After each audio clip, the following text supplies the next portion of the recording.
The Hawaii-based Joint POW MIA Accounting Command sends teams all over the world in search of remains of U.S. service members killed in action in hopes to identify them. But not all Americans killed in action were killed on foreign shores. JPAC Research sent them here, to Punchbowl Cemetery in Hawaii, to the gravesite of an unknown sailor who died in the December 7th attack on Pearl Harbor in 1941. The historical records pointed to one Seaman Second Class attached to USS Sicard. Our initial suspicion was based on a good dental match between the dental records that were recorded for this unknown and Warren Paul Hickok's dental records. But closed dental records aren't enough to order a disinterment. One more scrap of evidence was needed.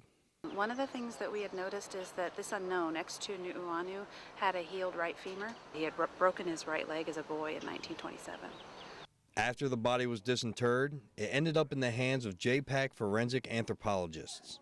So the information I was given when I was assigned the case was that it was a punchbowl case, meaning that it was an unknown soldier that had been disinterred from the Punchbowl Cemetery.